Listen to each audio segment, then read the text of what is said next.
Which I charge that what was offered in evidence yesterday was an altered, shamefully cut down picture so that somebody could say to Stevens, were you not photographed alone with David Shine, when the truth is he was photographed in a group. I would like now to offer the picture that I have in my right hand as the original, undoctored, unaltered piece of evidence. Mr. Chairman, the point of order is this, that Mr. Welch, under the guise of making a point of order, has testified that a picture is doctored. He makes a completely false statement, so this is a group picture. It is not. The counsel advises the chair, may I say, that... May I finish my point of order, Mr. Chairman? Not a point of order, you can't. Counsel advises the chair that the senator is engaging in a statement of cross-examination rather than a point of order. Mr. Chairman, I am getting rather sick of being interrupted in the middle of a sentence. If what I say... I would like to say that if... Now, Mr. Chairman, do I have the floor now or do I not? The counsel says it's not a point of order. Oh, be quiet. Mr. Chairman? I haven't the slightest intention of being quiet. Mr. Chairman, do I have the floor? The counsel is running this committee and you're not running it. Mr. Chairman, do I have the floor? Mr. Chairman, may I suggest... I'm getting awfully sick of sitting down here at the end of the table and having whoever wants to interrupt in the middle of a sentence. Now, Mr. Welch made a statement. I raised a point of order that it was not a proper point of order. That it was not a proper point of order that he raised. And when Mr. Welch, under the guise of a point of order, said this was a group picture, I suggest that the chair make the record clear that Mr. Welch was not speaking the truth. I'll ask you whether or not you told me that you had documentary evidence in the form of a photograph of Mr. Stevens and Mr. Shine corroborating your statement to me that Mr. Stevens requested his photograph be taken with Shine. Is that correct? I told you, sir, that we had, that as far as I knew, there was a picture of Mr. Stevens and Private Shine taken on November 17th. There was and there is. Was that original, the photograph introduced yesterday, delivered to me by you or a member of your staff prior to my cross-examination of the secretary? May I describe this? Was yes, sir. anything ever said to me up to this time about any person being cut out of that photograph? No, sir, I don't think anything was ever said to you about any person being cut out of that photograph. I now find, on inquiry of a member of the staff, that they saw some third person who was not recognizable and was not recognized standing to the side. That Mr. Stevens and Mr. Shine were facing each other and looking at each other. There was a third person standing to the side, and they thought that that person had no relevancy, had nothing to do with it, and that the picture wanted was the picture of Stevens and Shine. Mr. Welch questions James Juliana, assistant to the McCarthy Committee. Well, then the only thing to do was to bring in the photostat of the original picture with 3 people in the cast. Isn't that right? I wasn't asked for it, and I didn't deliver that. I think that's right. You were asked for something different from the thing that hung on Shine's wall. I never knew what hung on Shine's wall. You did know what hung on Shine's wall when that was handed to you, sir. I did not know what hung on Shine's wall. Did you think this came from a pixie?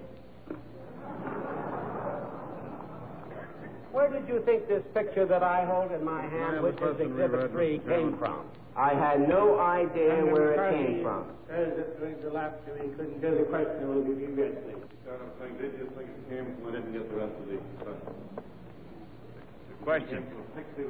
Question. Did you think this came from a pixie? The counsel, for my benefit, define, I think he might be an expert on that. Yes. What a pixie is. Yes. I should say, Mr. Senator, that a pixie is a close relative of a fairy.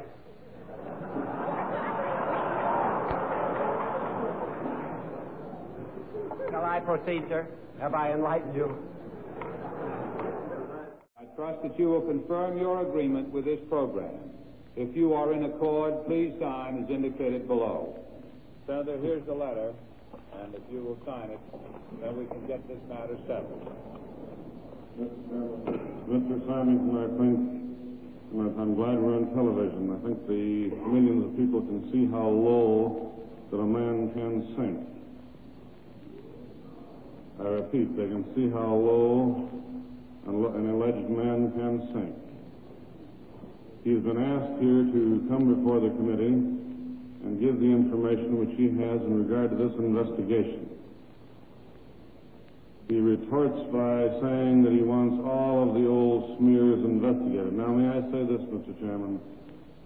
If that is necessary in order to get Symington on the stand, that will be done. Sign the letter. I will not sign the letter with false statements in it. Very simple. In the record. Mr. All you have to do is sign it. No, don't pull that. Don't pull that phony thing on me. Sign the letter. There it is, Senator. It's got my signature on it. You have a document with false statements in it. I will not sign and agree that's true. You are not fooling anyone.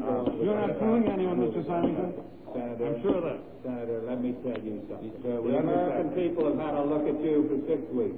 You're not fooling anyone either. Personal privilege to give Mr. Symington the right to ask one question.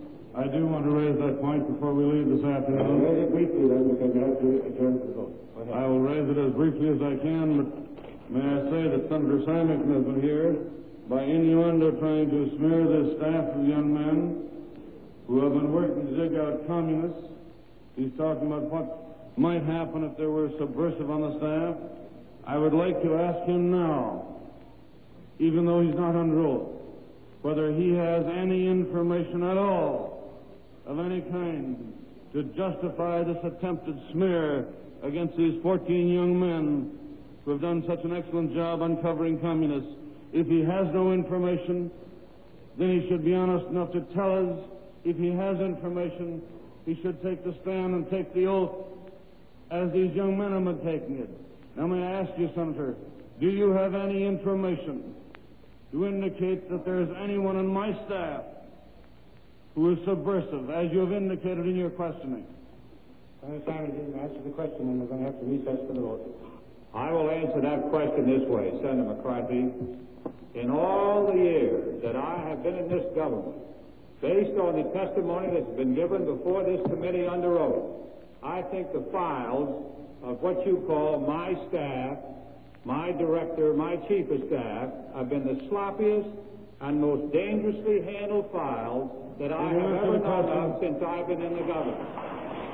Mr. Chairman, now you can run away if you like, Stu. You can run away if you like. You have been here trying to smear the staff of this committee. The young men who have been working to uncover communists, you jump up and run away without answering the question. I have asked you a simple question. Do you have any evidence of any kind to indicate that there is any subversive amongst these young men? If not, you are leaving here this afternoon, leaving a smear upon the name of each and every one of them. You shouldn't do that, Mr. Symington. That's just dishonest. That's the thing that the Communist Party has been doing too long. Apparently, every time anybody says anything against anybody working for Senator McCarthy, he is smearing them and he's accusing them of communism. Just answer the question. Do you know of any subversive? That's the best answer that I can give. Do you know of any subversive? I'm in recess until 10 o'clock. You won't answer whether you know of any subversive. Mr. Chairman, even though the chair is leaving, I want to make this record. And Mr. Reporter, will you take this down? Mr. Symington, other members of the Democrat Party here have been intimating that they know of some subversive on the staff investigating communists. I have asked Mr. Symington point blank to tell us whether he knew of any such subversive. He runs away. He won't answer the question. May I say that is the most dishonest, the most unfounded smear upon some of the most outstanding young men that I have ever seen work to uncover communists And before this is over, the American people will have a better picture of it. I guess we must go on vote now.